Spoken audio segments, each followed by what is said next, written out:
Hello friends, special menu या आपल्या Marathi recipe चॅनलवरती मी ऐश्वर्या तुमचं अगदी मनापासून स्वागत करते। तर आज ना आपण मिक्स व्हेज कशी बनवायची ते पाहणार आहोत। तर हिवाळ्याच्या दिवसामध्ये व्हेजिटेबल्स अगदी इझिली अवेलेबल असतात आणि त्याच संधीचा फायदा घेत आपण वेगवेगळ्या भाज्या बनवतो।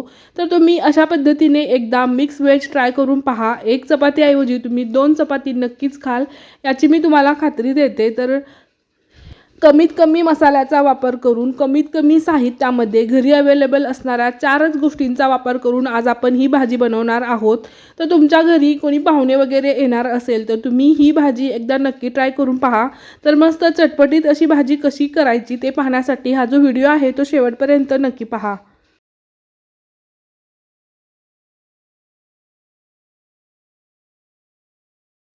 तर भाजी बनवण्यासाठी माझ्याकडे अवेलेबल असणाऱ्या मी भाज्या घेतलेल्या आहेत। तर फ्रेश असा मी फ्लॉवर घेतलेला आहे, ताजे मटार, बटाटा, ढोबळी मिरची आणि टोमॅटो यांना छान बारीक असं चॉप करून घेतलेलं आहे। सोबत आलं आणि मी लसूणही निवडून घेतलेला आहे। तर सर्व भाज्या बारीक अशा कट करून घ्यायच्या आहेत आणि 2 मध्यम आकाराचे कांदे मी लांबसर असे कट करून घेतलेले आहेत। तर आपली जी भाजी आहे ती कशी बनवायची ते आपण पाहूयात।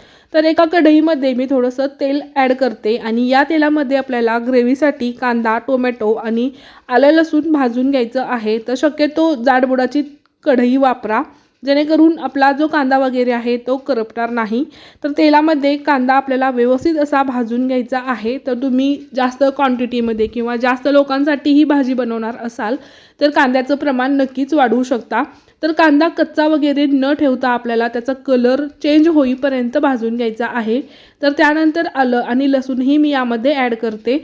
तर फोडणीमध्ये आलं लसूण पेस्ट न टाकता डायरेक्ट कांद्यासोबत ती मी भाजून घेणार आहे आणि त्याची पेस्ट बनवून घेणार आहे। तर त्यानंतर आपण यामध्ये बारीक चिरलेला टोमॅटो ॲड करूयात। तर टोमॅटो मी या इथे लास्टला ॲड केला कारण टोमॅटोमध्ये थोडंसं मॉइश्चर असतं, ओलावा असतो, त्यामुळे आपला कांदा पटकन भाजला जात नाही। कांदा व्यवस्थित भाजला की त्यामध्ये आपल्याला टोमॅटो अगदी शेवटी ॲड करायचा आहे।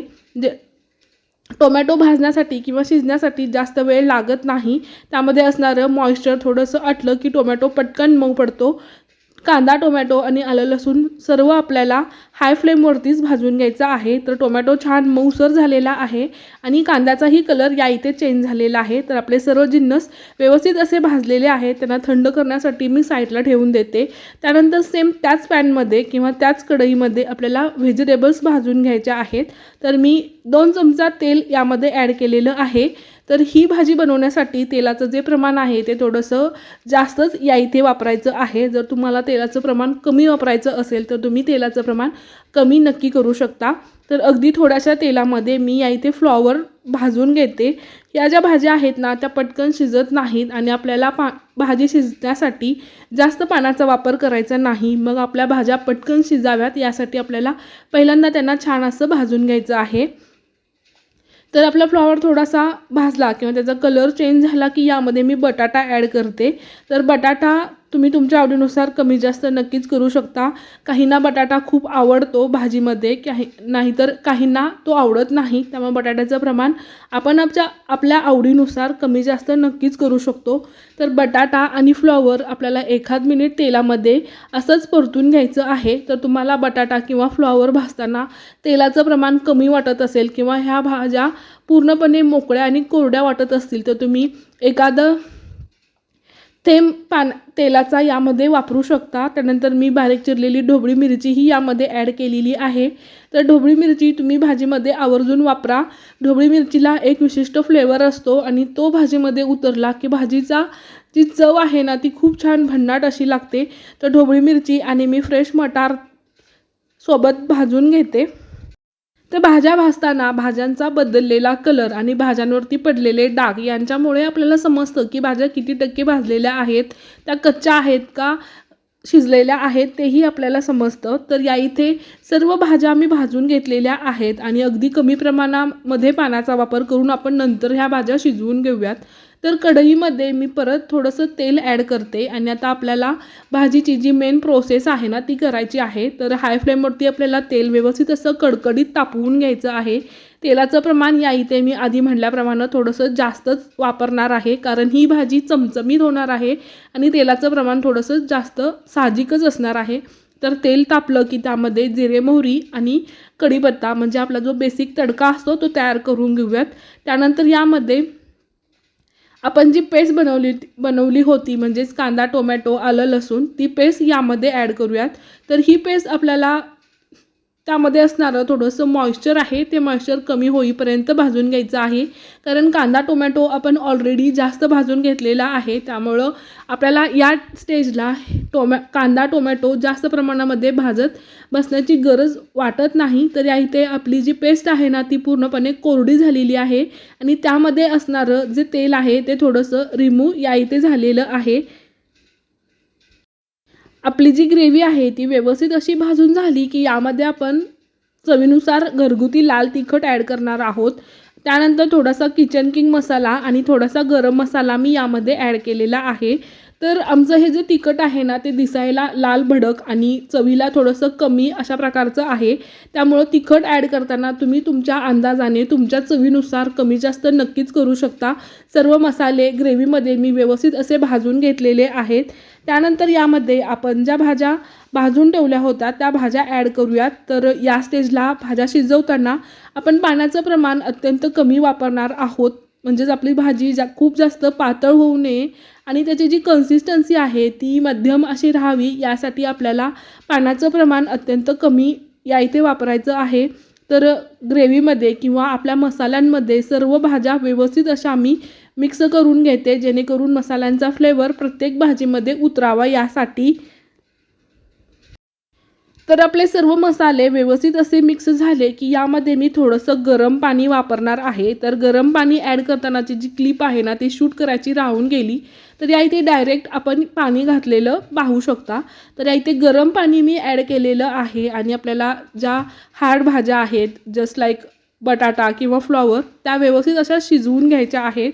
तर थोडंसं पाणी ॲड करून आपल्याला झाकण लावून उकळी काढून घ्यायची आहे। त्यानंतर मी ते चवीनुसार मीठ ॲड करते। तर थंडीच्या दिवसामध्ये ना फ्लॉवर मटार गाजर बीन्स वगैरे या भाज्या इझिली अवेलेबल होतात। मग तुम्ही घरी कोणी पाहुणे येणार असेल किंवा मिस्टरांच्या टिफिनसाठी मुलांच्या टिफिनसाठी अशी भाजी ना अगदी इझिली बनवू शकता। रात्री सर्व भाज्या निवडून व्यवस्थित कट करून ठेवायच्या आणि सकाळी फास्टमध्ये ही भाजी बनवायची। तर या भाजीला थोडीशी चव येण्यासाठी मी यामध्ये साखर ॲड केलेली आहे आणि झाकण लावून मस्त अशी आपली भाजी या इथे मी शिजवून घेतलेली आहे।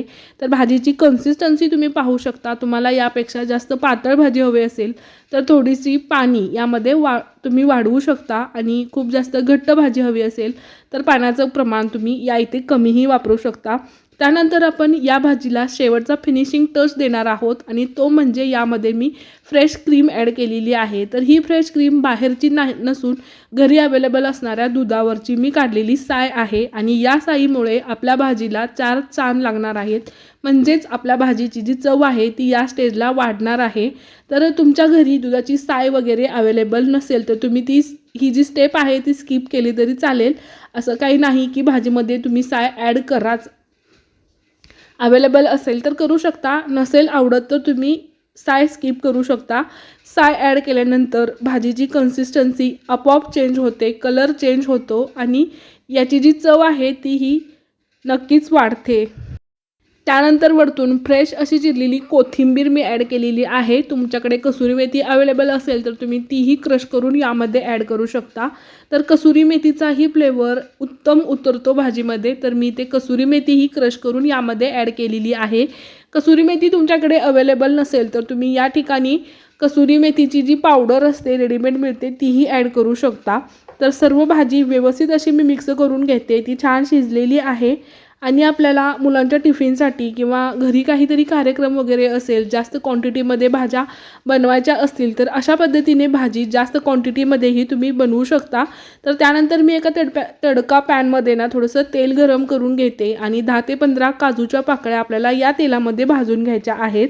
तर या भाजीची जी चव आहे ती आणखीन थोडीशी वाढावी आणि यामध्ये एक शाही टच मिळावा यासाठी मी यामध्ये काजूही ॲड करणार आहे। तर तेलामध्ये 10 ते 15 काजूच्या पाकळ्या मी छान फ्राय करून घेते आणि हा जो तडका आहे तो आपल्या भाजीला आपण देणार आहोत। मी आधीच सांगितलेलं आहे या भाजीमध्ये तेलाचं जे प्रमाण आहे ते थोडंसं जास्त आहे, तर तुम्ही या भाजीला तेल जास्त आहे, चवदार झाली नसेल असं जज न करता एकदा तुम्ही ही भाजी ट्राय करून पहा. काजूचा जो कलर आहे ना तो थोडासा गोल्डन असा झाला की आपण हा तडका आपल्या भाजीवरती देणार आहोत. तर ही भाजी चपातीसोबत, भाकरीसोबत, मसाले भात किंवा जीरा राईससोबतही आपण खाऊ शकतो. अगदी पुरीसोबतही खाऊ शकतो. अशा पद्धतीची मल्टीपर्पज ही भाजी आहे. तर एकदा तुम्ही ही भाजी या हिवाळ्यामध्ये नक्की ट्राय करून पहा. एक चपातीऐवजी तुम्ही 2 चपाती नक्की खाल, ही मी तुम्हाला 100% गॅरंटी देते. तर ही भाजी ना माझ्या ॲनिव्हर्सरी दिवशी मी बनवलेली होती आणि या भाजीसोबत मी पुऱ्या बनवलेल्या होत्या. पण पुऱ्यांचा व्हिडिओ मी बनवलेला नाही. मस्त चमचमीत चवदार अशी ही आपली भाजी तयार आहे. एकदा ही भाजी तुम्ही नक्की ट्राय करून पहा. व्हिडिओ आवडला असेल तर प्लीज व्हिडिओला लाईक, शेअर, कमेंट आणि चॅनलला सबस्क्राईब करायला विसरू नका. व्हिडिओ पाहिल्याबद्दल धन्यवाद.